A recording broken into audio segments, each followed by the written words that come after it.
নমস্কাৰ study with পিপিলৈ পুনৰবাৰ স্বাগতম জনাইছোঁ ইতিমধ্যে আমি আধুনিক ভাৰতৰ ইতিহাসৰ 5টা খণ্ড আগবঢ়াইছোঁ আপোনালোকে আমাৰ ইউটিউব প্লেলিষ্টত গৈ সেইকেইটা খণ্ড চাব পাৰিব আজি আমি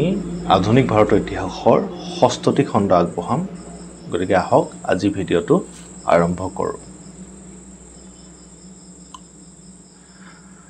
আজি আমি আলোচনা কৰিম মাৰাঠা আৰু ইংৰাজৰ মাজত হোৱা সংঘাতসমূহৰ বিষয়ে যেতিয়া মোগলসকলৰ যি শক্তি লাহে লাহে দুৰ্বল হৈ আহিল তেতিয়া মাৰাঠাসকলৰ উত্থান হৈছিল আৰু মাৰাঠাসকলে ভাৰতৰ যি সাম্ৰাজ্য এই ইয়েল্লোখিনিয়ে মাৰাঠাৰ যি কিংডম 1760 চনৰ এখন মেপ ইণ্ডিয়াৰ আৰু এই যি মাৰাঠাসকলৰ এখন প্ৰায় ভাৰতৰ অধিকাংশ অঞ্চল মাৰাঠা সাম্ৰাজ্যৰ অন্তৰ্গত কৰি তুলিছিল আৰু তেতিয়া মাৰাঠা সাম্ৰাজ্য এক ডাঙৰ সাম্ৰাজ্যত পৰিণত হৈছিল আৰু ইয়ে ব্ৰিটিছক চিন্তাৰ কাৰণ কৰি তুলিছিল আৰু ইয়ে সৃষ্টি কৰিছিল এংলো মাৰাঠা সংঘাতৰ 1784 খ্ৰীষ্টাব্দৰ পিছত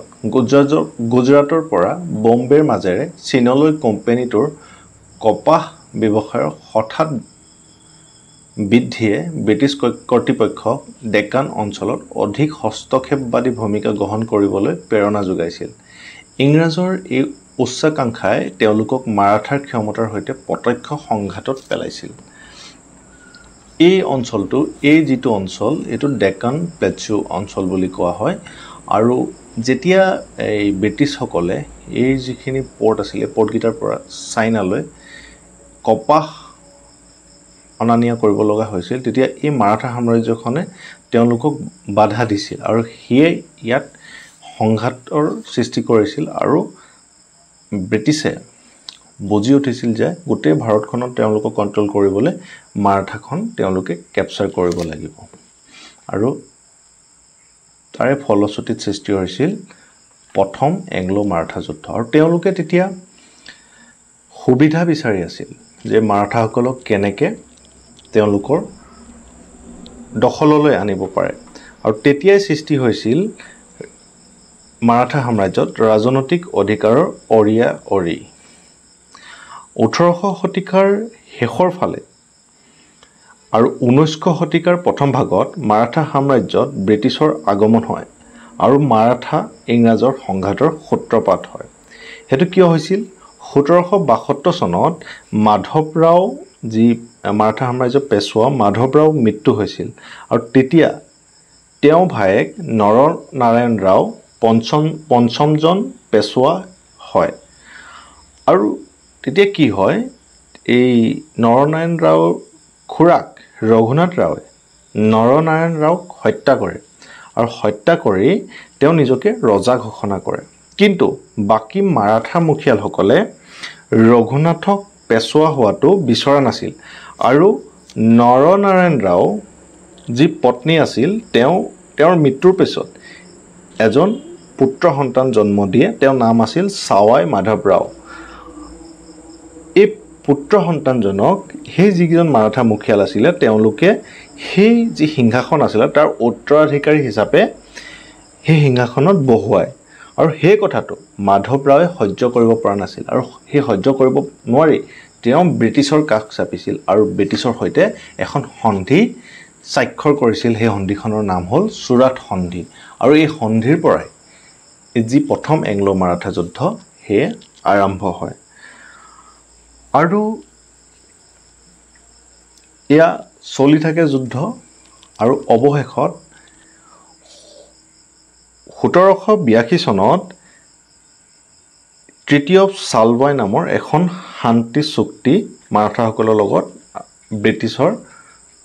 স্বাক্ষৰ হয় আৰু সেই চুক্তিখনে এই প্ৰথম এংলো মাৰাঠা যুদ্ধৰ অৱনতি ঘটায় ইয়াৰ পিছত আহিলে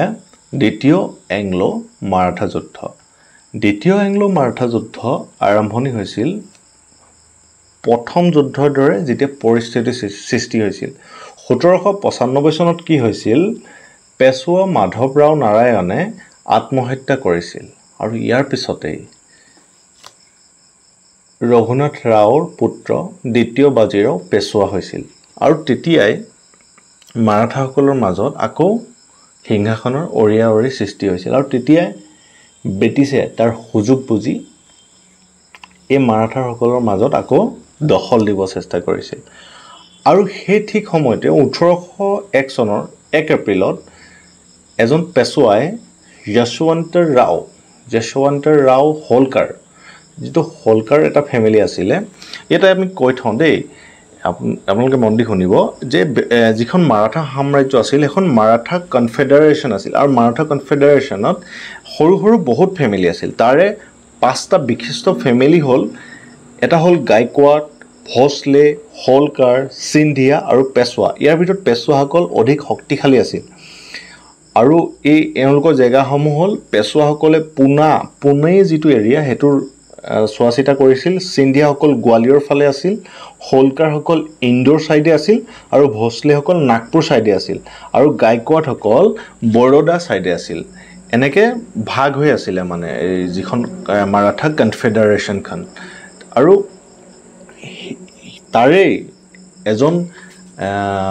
পেশৱাই যিখন পুনেত আছিল পেশৱাসকলৰ এজনে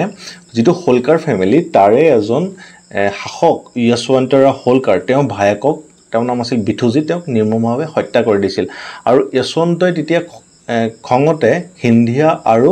পেশৱাসকলক বিৰুদ্ধে যুদ্ধ ঘোষণা কৰিছিল আৰু তেতিয়া অস্থিৰতাৰ সৃষ্টি হৈছিল আৰু হেহে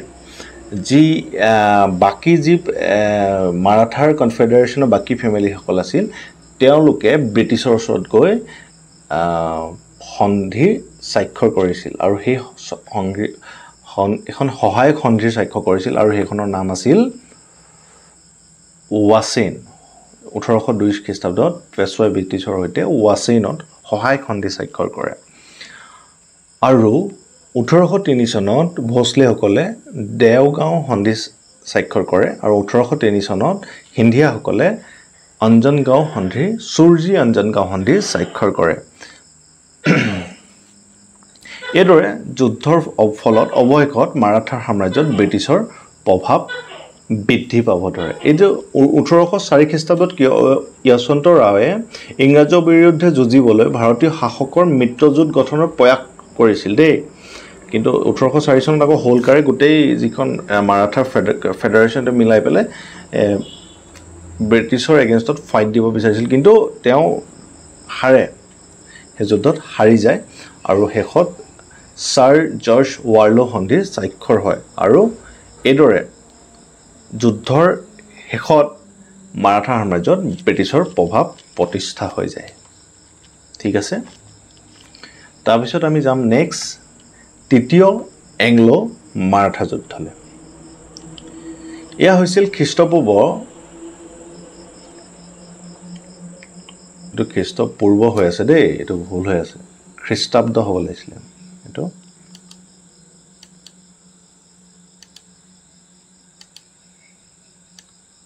এটো ভুল হৈ আছে এটো সনত হ'ব লাগিছিল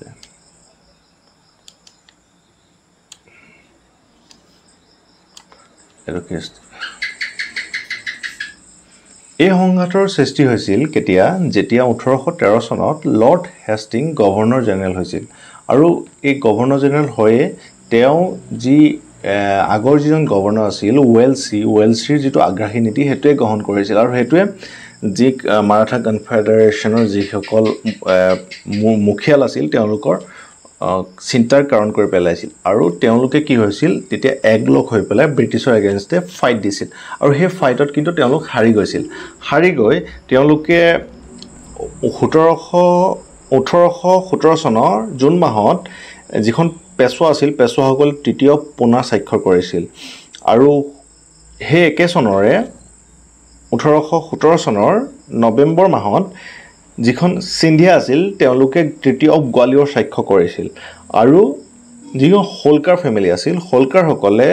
1818 চনৰ জানুৱাৰী মাহত তৃতীয় মানডুছৰ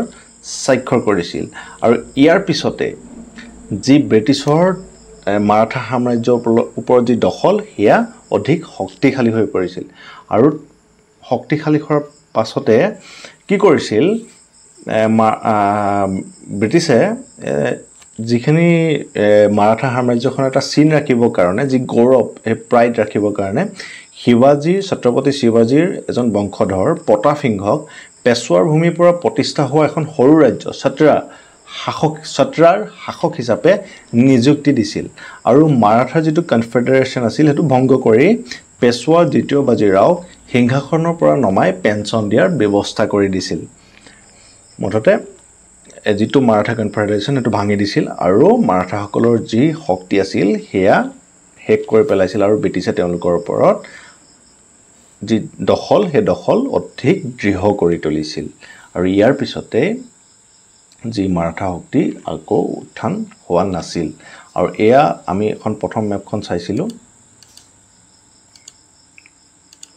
প্ৰথম মেপখনত এই গোটেই এৰিয়াটো ইয়েল্লো আছিল আৰু লাষ্টত 1805 চনত কি আছিলে এয়া আছিল আৰু 1820 চন পোৱালে এয়াও ব্ৰিটিছে নিজৰ দখললৈ লৈ আহিছিল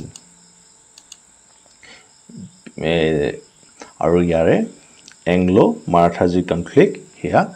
শেষ হৈছিল গতিকে আজিলৈ ভিডিঅ'টো ইমানেই আছিলে আপোনালোকে আমাৰ যিখিনি বাকি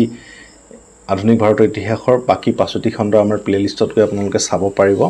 লগতে বাকি ভিডিঅ'সমূহত আপোনালোকে যি মৰম দিছে তাৰ কাৰণে অশেষ ধন্যবাদ আৰু আমাৰ চেনেলটো প্লিজ সাবস্ক্ৰাইব কৰি ল'ব ই আমাক যথেষ্ট সহায় কৰিব আৰু লগতে আমাৰ যি বাকি ভিডিঅ'সমূহ আছে অসমৰ ইতিহাসৰ ওপৰত ভিডিঅ' আহিছে